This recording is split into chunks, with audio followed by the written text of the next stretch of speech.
Good evening. The Peter Mandelson Jeffrey Epstein scandal should bring down this Labour government. To recap some of the Peter Mandelson allegations, Mandelson appears to have given Epstein advance notice of a €500 billion bailout to save the euro in 2010, whilst a member of Gordon Brown's government. Bank statements suggest Epstein transferred $75,000 to accounts linked to Mandelson in 2003 and 2004, whilst he was an MP. Epstein allegedly paid £10,000 to Mandelson's husband, Reinaldo Arvia da Silva, in 2009, shortly after Epstein was released from prison, to fund an osteopathy course. Emails from June 2009 suggest that Mandelson forwarded a highly sensitive economic memo intended for then Prime Minister Gordon Brown directly to Jeffrey Epstein. Files show that Mandelson was advising Epstein on how JP Morgan could lobby the UK government over a proposed tax on bankers' bonuses. And in one email, Mandelson suggested that the bank's CEO should, quote, mildly threaten the Chancellor, Alistair Darling. Mandelson is accused of lying about the length of time he had contact with Jeffrey Epstein and, of course, the nature of their relationship. And tonight, the SNP and Reform UK have reported Mandelson to the police, and the Met Police are now reviewing misconduct allegations. Now, to be very clear, senior civil servants say that they prepared a file for Sir Keir Starmer detailing Mandelson's links to Epstein when he was being considered for US ambassadorship in 2024. Mandelson had already been sacked twice from government, and yet Sir Keir Starmer appointed him again, didn't he? He's resurrected a bloke whose nickname was literally the Prince of Darkness, OK? Can you imagine if you were hiring for a job in the NHS? Who have we got today for an interview? Oh, it's Peter. His nickname's Bone Crusher. Well, we'd probably say, no, won't hire him. What about, we're hiring for a job as a train driver. Who's up for the interview? Oh, it's Peter. What's his nickname? Disaster Man. Well, we're probably not going to hire him, are we? But no, Sir Keir Starmer pressed ahead. After it was revealed that he'd accepted a secret interest-free loan of £373,000 from fellow ministerial colleague Geoffrey Robinson to buy a house in Notting Hill. That's the first reason he was dismissed from government. The second time was over allegations that he'd improperly used his influence to assist with a passport application for the billionaire Hinduja brothers, who were major donors to the Millennium Dome. Yet still, Starmer went ahead and made him the US ambassador. He even gave him this speech. I can feel there's a real buzz around Washington right now. You can sense that there's a new leader in town, that he's a true one-off, a pioneer in business and in politics. Many people love him. Others love to hate him.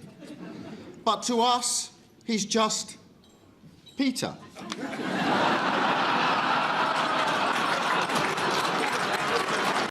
Ha ha ha ha, yay. I mean, after the first wave of allegations came out, Starmer stood by Mandelson in the House of Commons. The relationship between the US and the UK is one of our foremost relationships, and I have confidence in the ambassador in the role that he is doing. The very next day, he sacked him. This cuts right to the heart of Sir Keir Starmer's judgment. Honesty and the company he's prepared to keep. Let's have a look at how appalling Starmer's judgment is.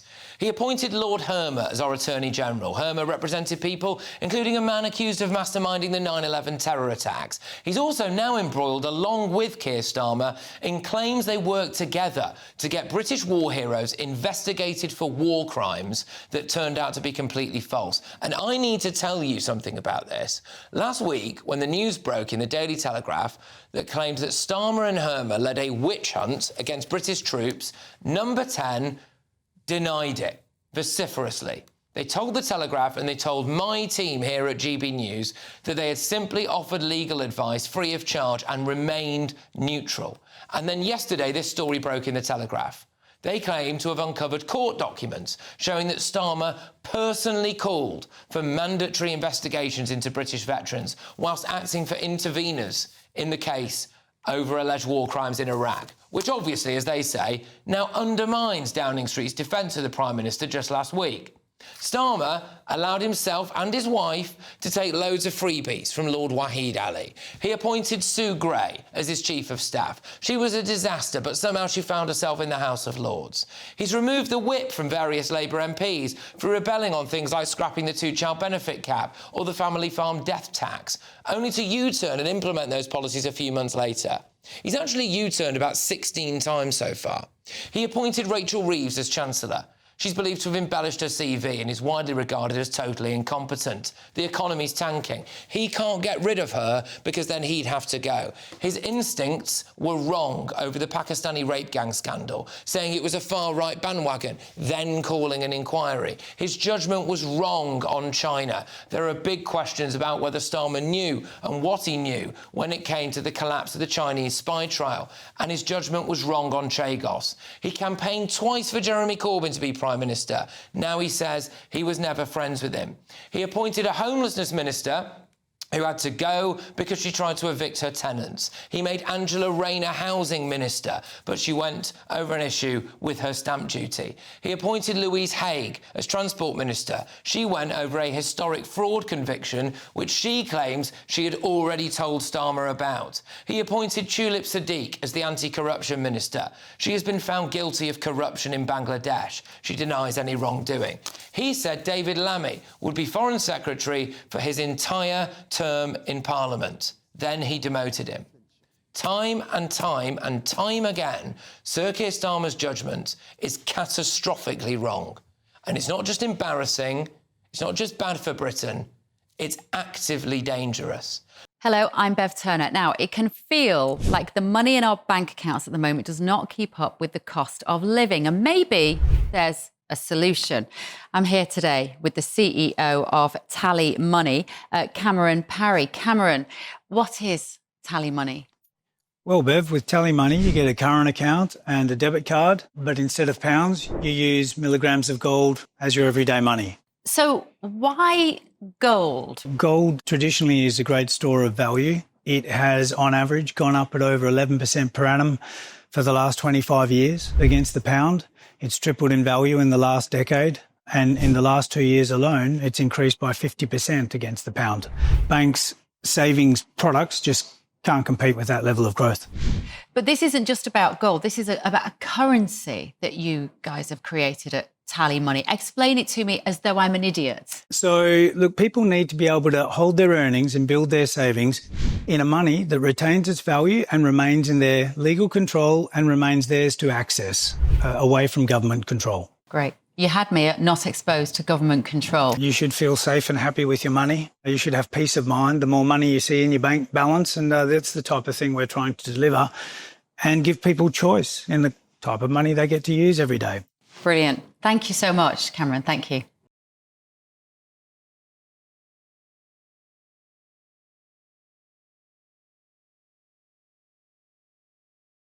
Let's get our thoughts on my panel. We've got Daily Express columnist Carol Malone, Reform member, former Tory party chairman Jake Berry, Sir Jake Berry, political commentator Benjamin Butterworth.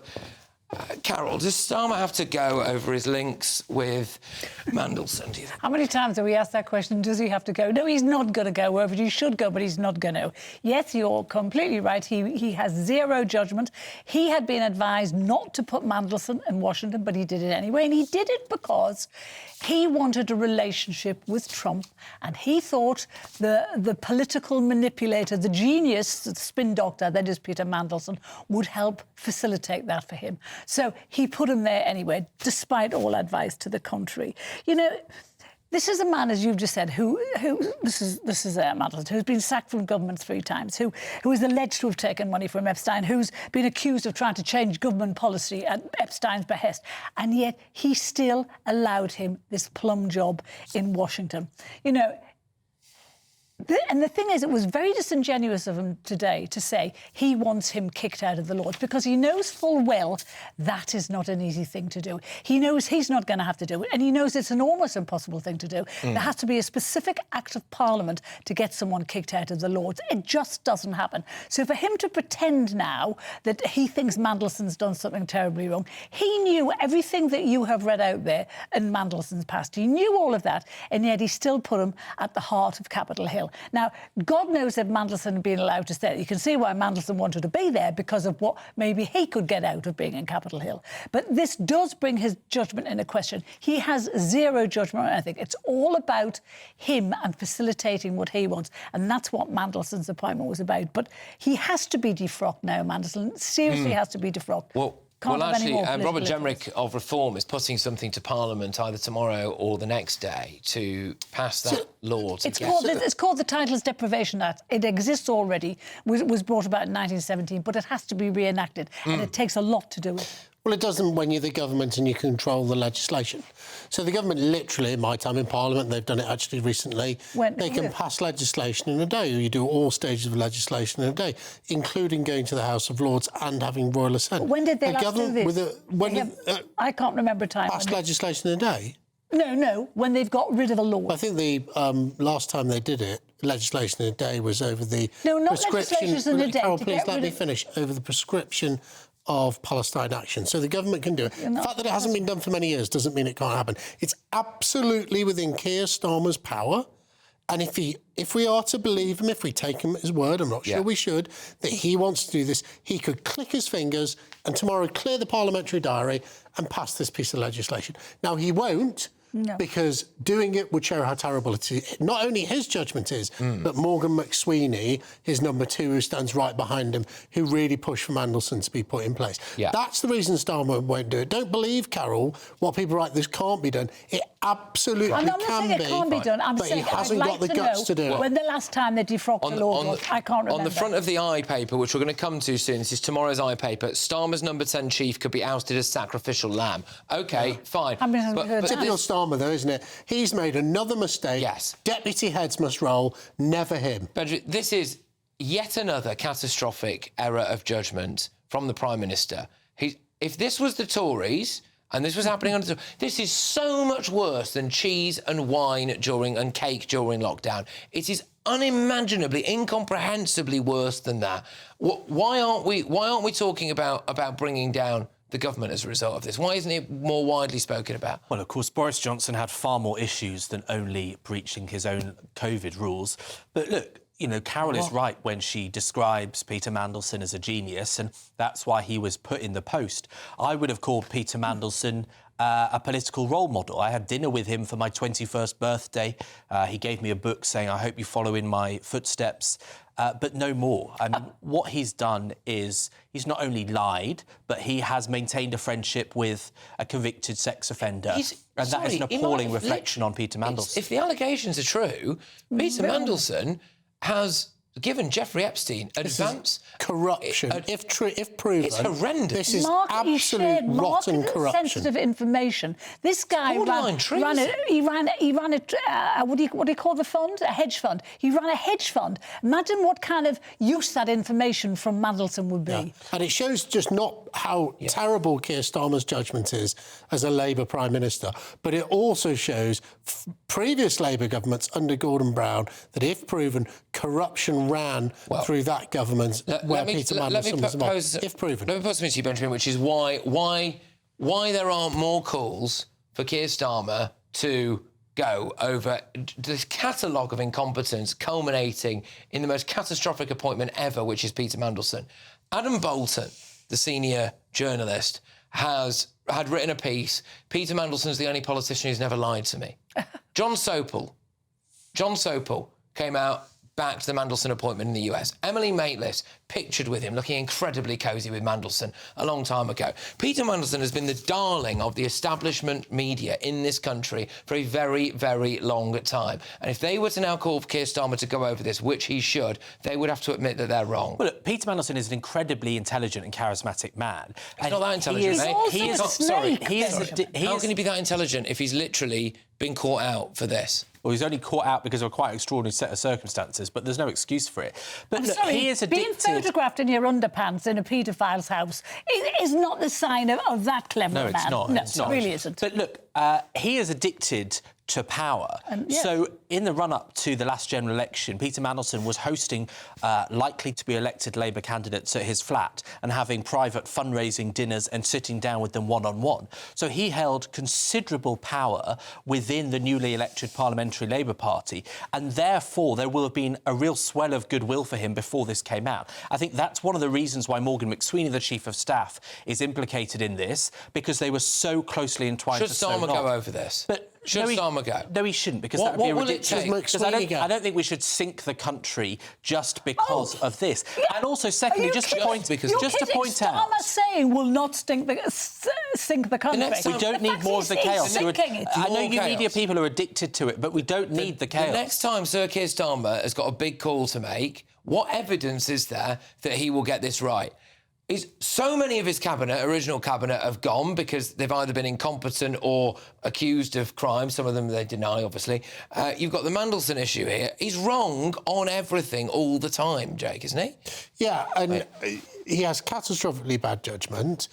But we cannot overemphasise enough how now is the time for him to step forward. Look, the King was brave enough, rightly, to remove a title that was by birth Andrews, the title of Prince, because he said it is unconscionable that someone in the British state with links to Epstein, like Prince Andrews, should bear a title. The idea that Keir Starmer will not walk to Parliament tomorrow and bring forward an Act of Parliament, which he's got the power to do, to strip Mandelson off his title is beyond the pale. And it's more to do with saving McSweeney and all these Labour backbenchers who, according to Benjamin, are best pals with Mandelson. It's more to do with saving the blushes of the Labour Party than the victims of Epstein who will want to see this title removed from this appalling man. But Mandelson is going to get away with this if Starmer doesn't act. It's not enough that he resigned from the Labour Party. It's not enough that he apologised. It's not enough that he says, I wish I'd never met Jeffrey Epstein. He's going to get away with this unless our Prime Minister does something and acts. And he's not going to, which means he's going to get away. Well, no, you haven't started. I've started. No, sorry, Believe me, it's a debate. So with you, but Starmer should do something about this. He should resign, but you should not have the Prime Minister have the ability to remove a fellow lawmaker who has not been convicted of anything. That would be such a dangerous precedent. The Lords we have a situation. The way in which you can be removed from the Lords is by either being declared bankrupt or a custodial sentence. If that happens, he goes. Otherwise, it is a dangerous not necessarily precedent. A custodial sentence. Jeffrey Epstein didn't lose his lordship over being sent to prison. OK, just to remind you, he told the convicted paedophile that Gordon Brown was going to resign as Prime Minister 5 hours before it happened, gave Epstein advance notice of €500 billion Eurozone bailout. That is treachery. That is absolute treachery. It's ridiculous. And Starmer made him the US ambassador. Anyway, on his relationship with Epstein and leaked emails, Peter Mandelson previously told the BBC, I relied on assurances of his innocence that turned out later to be horrendously false. His lawyers claimed it was a shakedown of him, a criminal conspiracy. I foolishly relied on their word, which I regret to this day. Mandelson has not publicly admitted to the core allegations, payments, sharing sensitive memos or advanced bailout information, and he remains a lack of recollection and doubts over document authenticity while expressing personal regret about the association and sympathy for Epstein's victims. Speaking to The Times, Louise Haigh, this is someone that we mentioned earlier on, previously stated that the police referred the matter to the CPS and I appeared before Select magistrates. Under the advice of my solicitor, I pleaded guilty, despite the fact it was a genuine mistake from which I did not make any gain. The magistrates accepted all of these arguments and gave me the lowest possible outcome available.